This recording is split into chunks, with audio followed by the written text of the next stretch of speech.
No, it has to be him. What has to be who? If you, don't mind my asking. It's not your asking, I mind. It's my explaining. But I don't see any other way around it. You see, when a baby is born here, we hold a ceremony to welcome them. The rite of immersion, we call it. But I don't know whether Wallace was ever afforded that courtesy. What is abundantly clear, though, is that my ancestors never welcomed him as one of us. And I want to change that. The problem is, the ceremony requires 3 ministrators, the baby's parents and a witness. As tributary, the role of witness would normally fall to me, but being Wallace's closest living relative, I must play the role of mother. So you want me to serve as witness in your stead? That's right. A witness must be a trusty guardian, ready to steer the child through the stormy waters of life and on to tranquility. Which is why I thought of you. It would be my honor. Thank you, Clive. So, if you will serve as mother and I as witness, who will take on the father's role? I have a younger brother. He should be making ready for the rite as we speak, though whether he is or not. Let me introduce you. Please do. If he's anything like his sister, I'm sure we'll get on famously. I'll bid him come to the Witten Hall. Will you wait for us there? Gladly.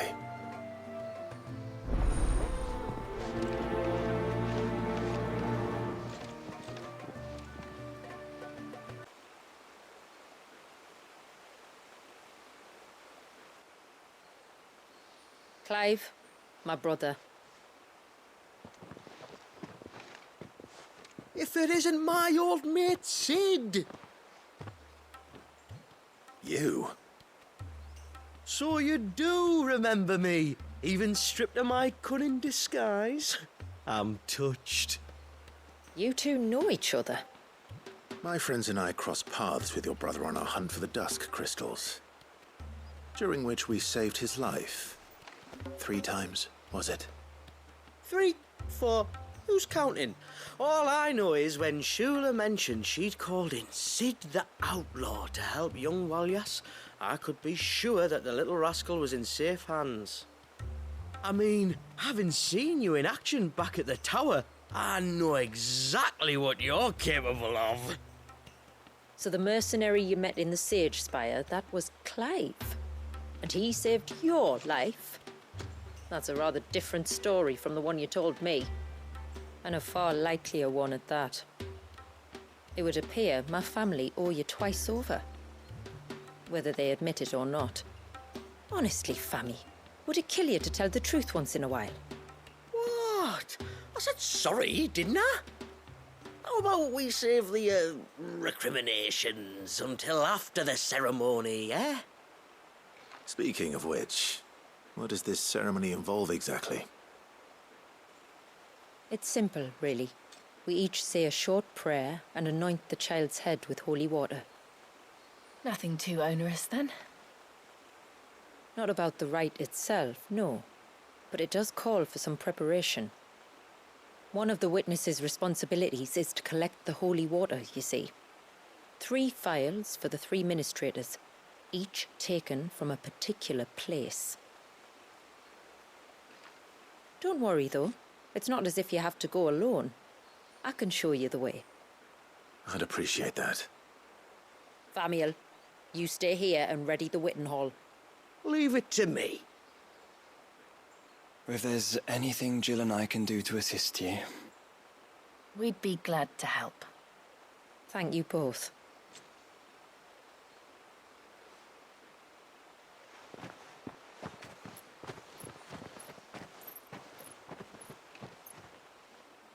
All right then, let's get started, shall we? There are 3 types of holy water that we must collect. The water of the mountain, of the river, and of the sea. We take the water of the mountain from the spring atop Maiden's March. the water of the river from the course that flows through the ruins of Riversmeet, and the water of the sea from the shallows of Tailwind Bay. Here are the files we'll be using in the ceremony.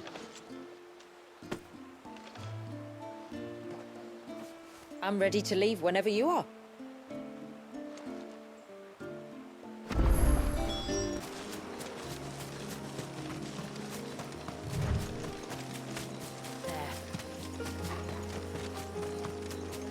We can collect the water of the river from here. All right.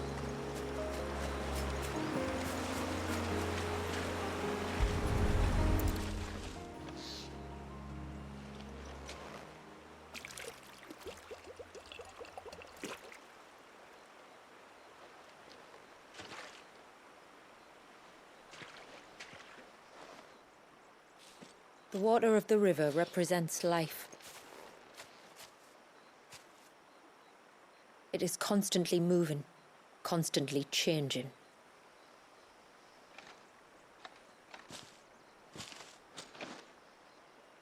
And though its course may twist and turn or branch into 1,000 separate streams, it always flows in the same direction, from source to sea, beginning to end. Like time. What of Wallius, then? When your ancestors froze him, did they remove him from the River of Life? They did. Like an ice-bound pool that didn't thaw for 80 summers. But now he's free to flow again, to live. And you and I shall flow with him, for we are all but drops of water in the great river of life. I find that thought oddly reassuring. Go on. A drop of water might seem insignificant on its own, but as a part of a torrent, it can cleave a path through the hardest rock. It makes me believe we humans might just stand a chance. I believe we might. Take care not to spill it. Right. Let's save that for the ceremony. Stay back! I'm warning you! Someone's in trouble. Come on.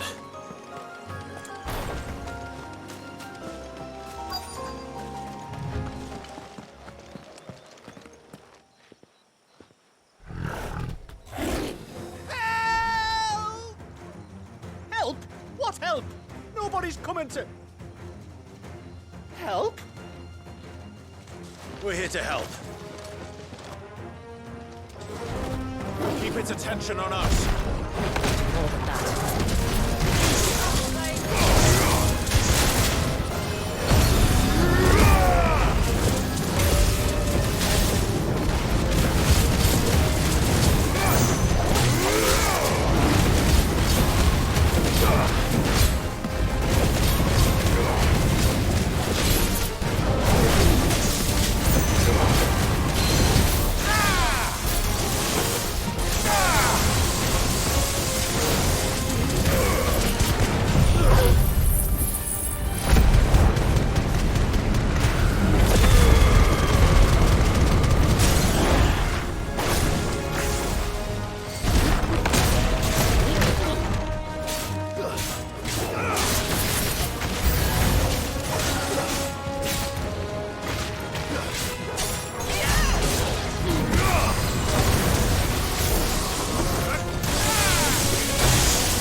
Is anyone hurt? Oh, Sid! Thank all the clouds in the heavens you came. You saved us! Again! Would you two care to explain what you're doing up here? The chief sent us to fetch incense for the ceremony. So the Witten Hall smells nice. For the little Ben. You mean to tell me you braved this den of deadly beasts for some tree sap? You don't have to do everything he says, you know. Or if you must, at least have the good sense to ask one of our hunters to accompany you. We're sorry. It's fine. Just go back to the village before you get yourselves into any more trouble. Right you are. Oh, and thanks and that.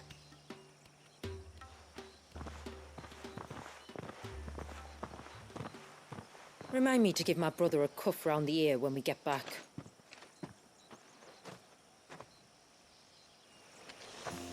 Right then. Let's collect this water, shall we?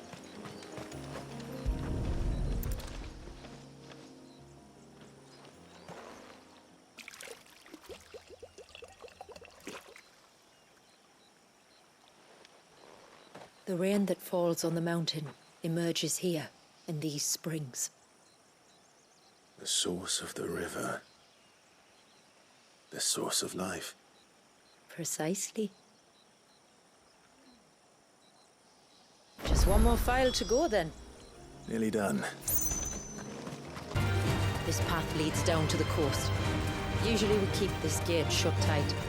But since this is a special occasion... Thanks, Gal.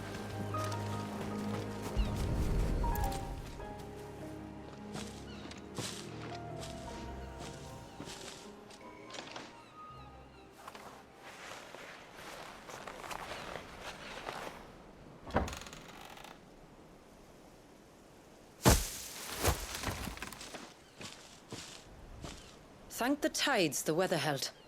This place can be treacherous when the waves are high.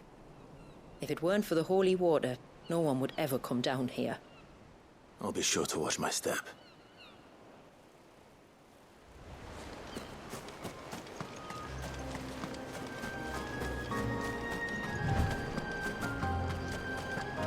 Water flows to the sea, then rises into the clouds. Just like life, the end is not the end, only a new beginning.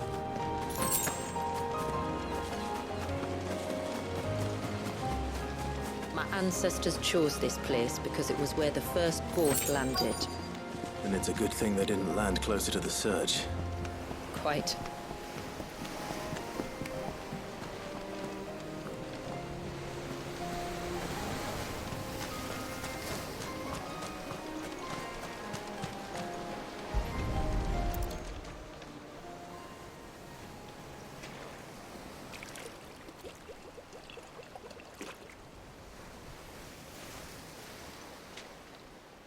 The water of the sea.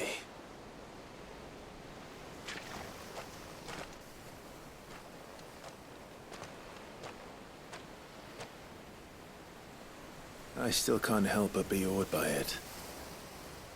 Oh? All that wave ever made me feel was pity and sorrow for the innocent life trapped inside it.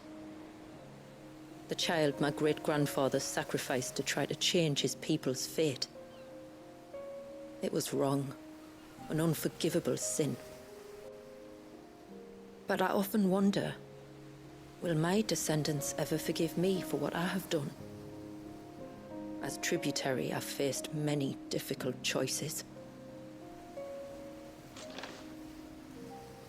And though I've always striven to do what's best for my people, here we live in poverty, hidden away from the world. So have my choices denied them a better life, just as my ancestors denied Walyas his? No. You would not forcibly sacrifice one of your people to save the others. You do the best you can for all of them, as do I. We share in their woes, just as we share in their joys. And the most we can do is try to bring them more of the latter. Aye, you're right. And try I shall, to bring all of my people a better tomorrow. Walyas included. Then I wish you luck. If my time with the boy is any indication, he's going to be quite a handful. Then we must start as we mean to go on, and give him the very best welcome we can. Where to next, then? Back to the village, to find out if my brother has made the necessary preparations. Or got his lackeys to do it for him.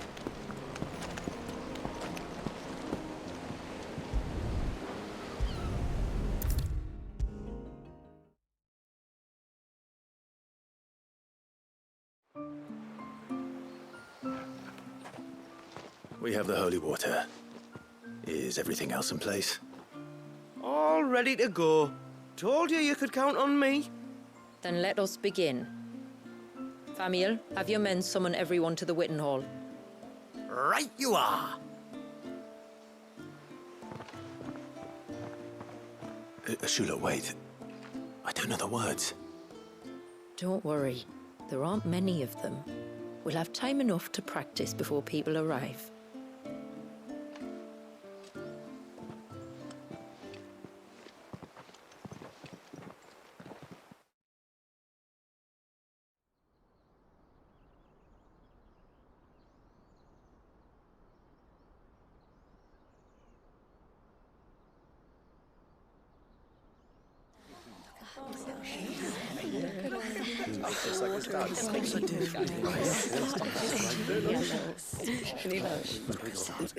My friends, we are gathered here today to welcome this child into our community by the rite of immersion, as has been our custom since the first reign.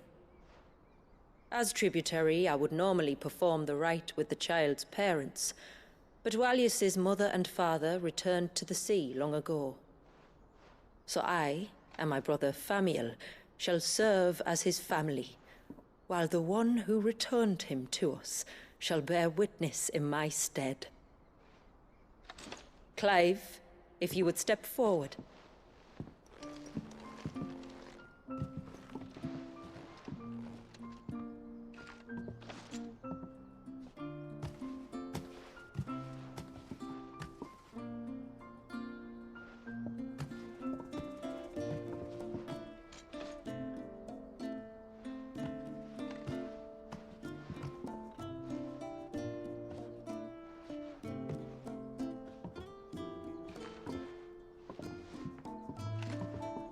Like the rain that falls on the mountains tall, are we born.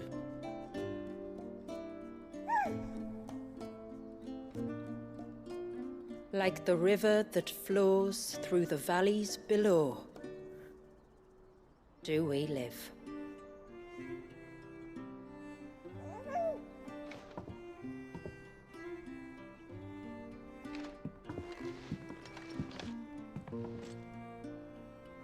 Like the boundless sea, where the currents run free, do we die, and to the clouds then rise again.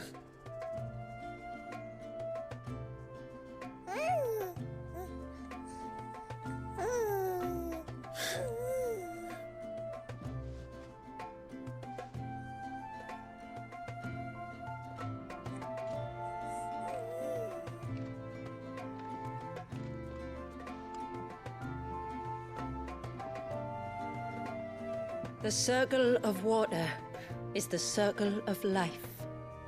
And today, from the heavens falls rain anew. This child, Walyas, now joins our stream, and he shall flow with us, from the mountains to the sea.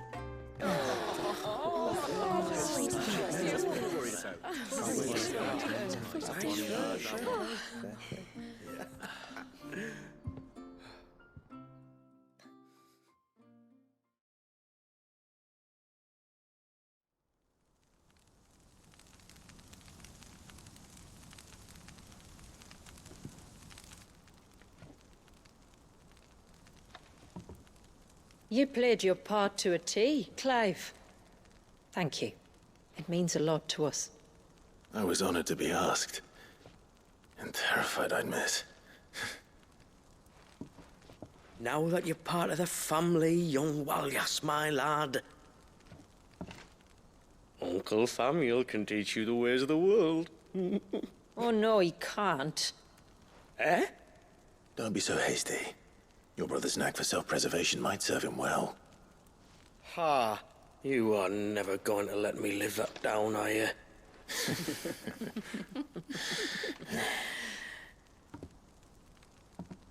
I'm gonna raise Walyas as if he were my own. Teach him everything I know about life, our people, and our past. But with all the mother crystals gone, he will grow up in a world without comforts. One where we only have ourselves and each other to rely on. I'd say your people are better prepared than most to survive in such a world, Shula. To thrive, indeed, under your guidance. Only if nature continues to smile on us. If we were to lose her gifts, we'd be left with nothing at all. Yes. But it needn't come to that. Not if we can stop the spread of the Blight. So long as we can save a single patch of soil, we can plant the seeds for a new world. One where we can all be free. Perhaps then, we might finally be able to step out from behind our curtain, eh? Till that day comes, I wish you good tide. Thank you. We should be on our way. Well, you be careful out there. Aye, you steer clear of trouble now. Likewise.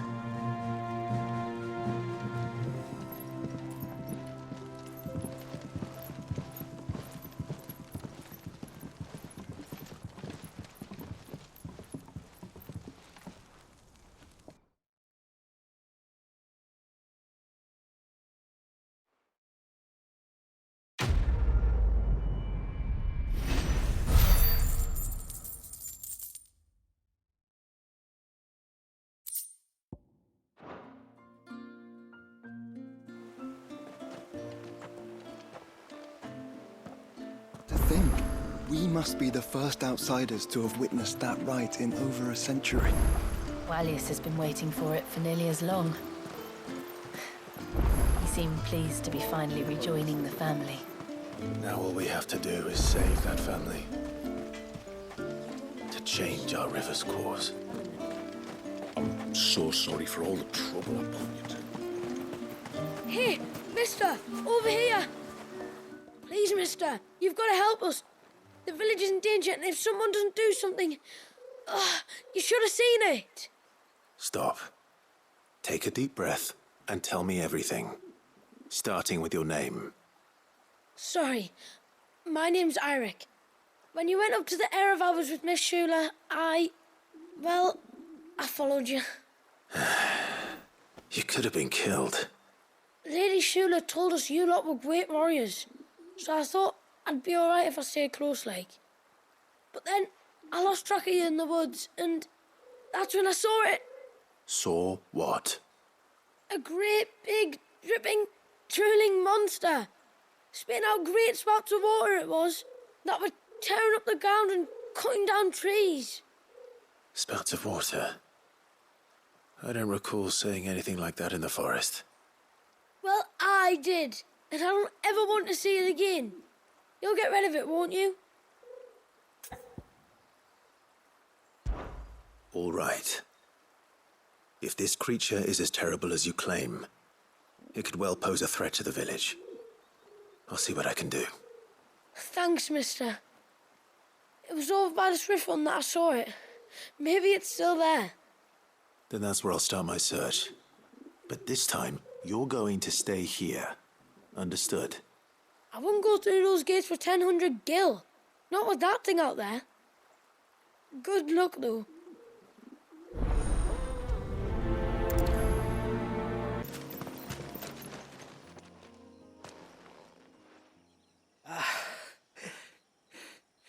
It's you. Nasef's savior. Are you all right? What happened? I was tracking an ibex when a great spout of water struck me square in the back. Sent me flying all the way across the clearing. Did you see what made it? No. All I heard was a noise. An ear-splitting din.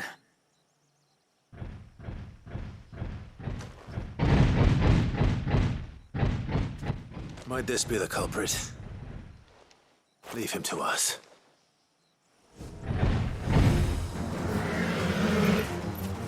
You've caused enough trouble.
Well, that wasn't too bad. Hardly a threat to the village, but you can't blame the boy for being scared.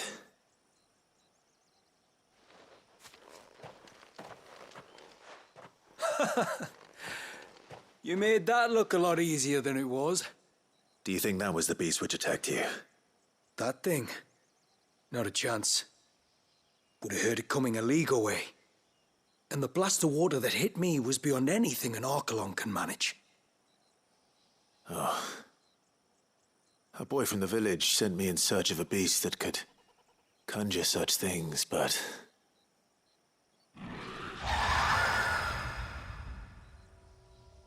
That's it. That's the noise I heard. Sounded like it came from the ruins. I'll go. You head back to Haven and see a healer.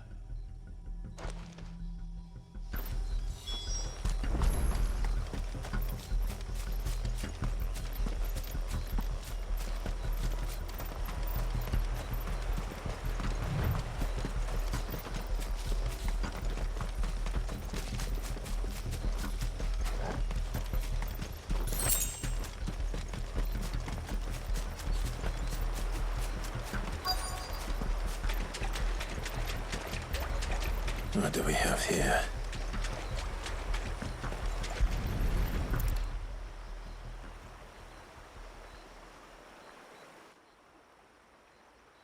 Found her. Something's been busy. Whatever this creature is, it's out for blood.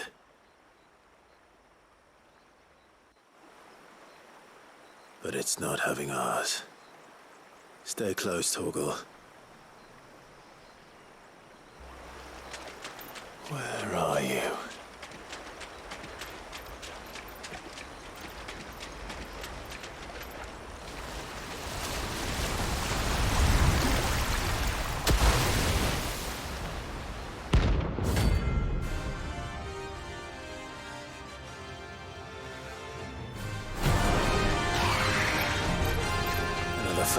Valius's rage.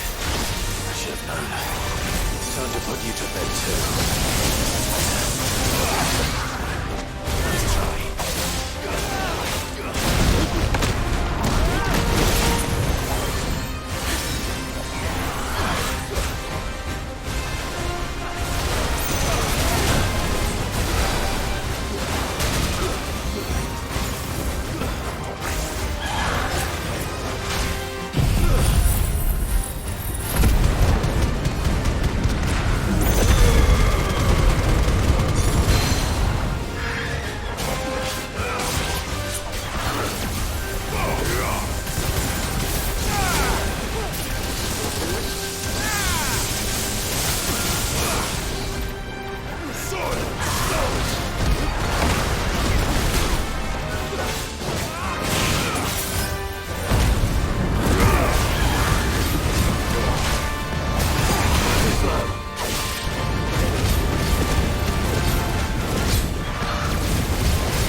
Fingers crossed that's the last of them.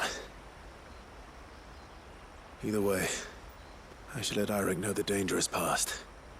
For now, at least.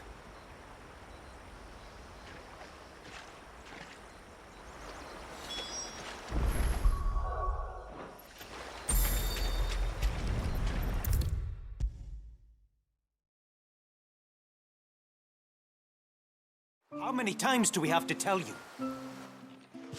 You're back. So?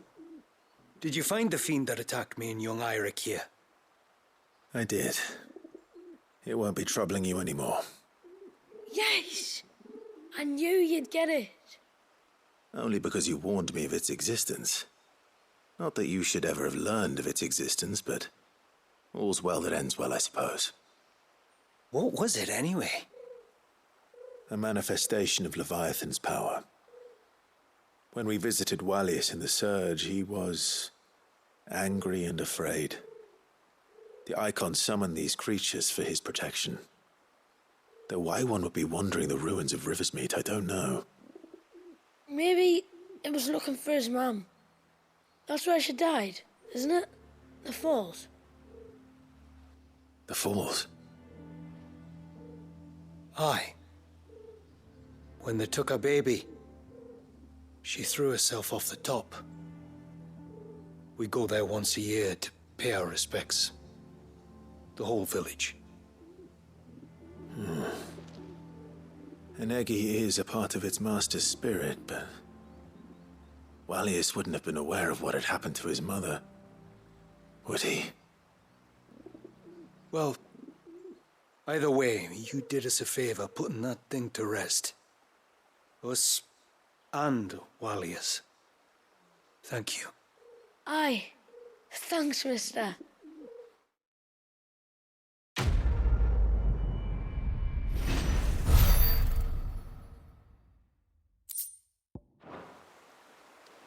My lord, might I have a moment of your time? I would beg of you a service. Certainly. What is it? It's a long story. But before we get to that, would I be right in thinking Lady Shula told you about the witch from the north? Yes. She said that your ancestors found her here, and that it was she who taught them the spell to stop time. She was like Wallius, you know. A dominant. The Warden of Ice. My great-grandmother suspected as much. She cared for the poor woman when the end was near. And it was she whose duty it became to attend her grave. A duty that was passed down to me. I see. And the service you would beg of me? Well, until recently, the path to the grave had long been blocked by a fallen tree. But when our woodsmen finally found time to move it, we quickly realized it might have been better had they not. On trying to clear the rest of the path, you see, we discovered that a flock of bloodthirsty beasts had claimed the cliffs beyond. None of us was a match for them. But you, my lord, have proven your strength many times over. Would you drive them away for us? Of course. I'll see the path is made safe. Thank you, my lord. The grave is in a place called Witch Drop. To reach it, one must turn left at the Winged Wains, then follow the path around to the right, deep into the forest. Why so far from Haven? It was where she lived. When our ancestors first came to Mysidia, they found her there, in an old abandoned village, and it was her heartfelt wish to return there in death. So when she passed away, my great-grandmother had a stone erected for her on the cliffs overlooking the place she once called home. How thoughtful. Well then, no time like the present. Left at the ships, then round to the right, you said. Just so. Thank you once again, my lord. I will join you at the grave anon.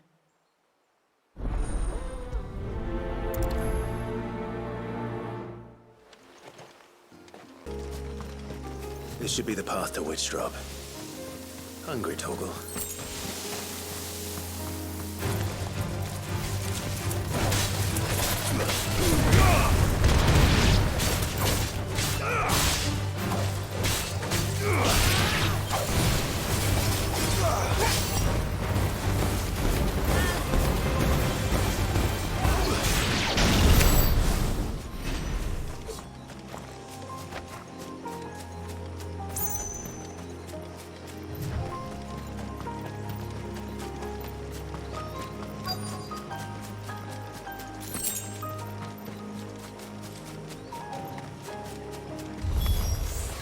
Here's our welcoming party.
Looks like that's the last of them.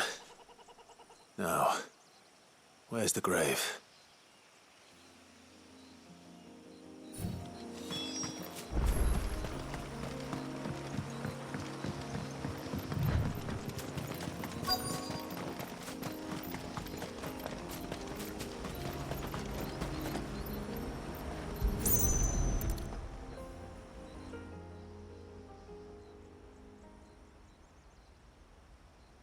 This must be it.